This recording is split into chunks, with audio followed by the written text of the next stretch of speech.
ஒரு ரிட்டையரிக்கு cash ஃப்ளோக்கு def fund இல்லைனா equity fund இது ரெண்டுத்தில் எது பெஸ்ட் சாய்ஸாக இருக்கும்? இதை பற்றி தெரிஞ்சுக்க ஃபினான்ஷியல் எக்ஸ்பர்ட் மிஸ்டர் குருராஜ் நம்மளை கைட் பண்ண இருக்காரு.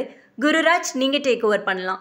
சிம்பிளாக பார்த்தீங்கன்னாக்க நம்மளுக்கு அடுத்த 5 வருஷத்துக்கான கேஷ் ஃப்ளோ நான் சொன்ன மாதிரி டெட்டில் தான் இருக்கும். ஸோ நான் என்னோட அடுத்த 5 வருஷத்துக்கு இன்ஃபேக்ட் நான் 2033 வரைக்கும் சொல்கிறேன். அது எல்லாமே டெட்டிலேருந்து தான் நான் எடுத்துகிட்டு இருப்பேன், ரைட்? பட் ஆனால் 2033 என்ன தேவையோ அது ஈக்விட்டியில் இருக்குது. பட் ஆனால் அந்த பணம் நான் எப்போ எடுப்பேன்னாக்கா 2031 கொஞ்சம் கொஞ்சமாக எடுத்து சேஃபாக வச்சிருவேன். ஸோ இது ஒரு பாலிசியாக ஃபாலோ பண்ணுங்க.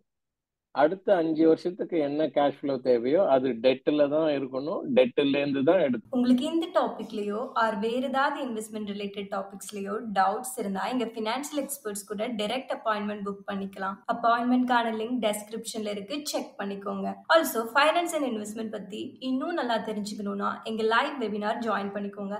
வெபினார்க்கான லிங்க்கும் டெஸ்கிரிப்ஷன்ல இருக்கு, செக் பண்ணிக்கோங்க. இந்த webinar full and full free. உங்களுக்கு இந்த வீடியோ பிடிச்சிருந்தா லைக் பண்ணுங்க. ஃபைனான்ஸ் பத்தி தெரிஞ்சுக்கணும்னு நினைக்கிற உங்க ஃப்ரெண்ட்ஸ் அண்ட் ஃபேமிலிக்கு ஷேர் பண்ணுங்க. ஆல்சோ மறக்காம சப்ஸ்கிரைப் பண்ணிக்கோங்க.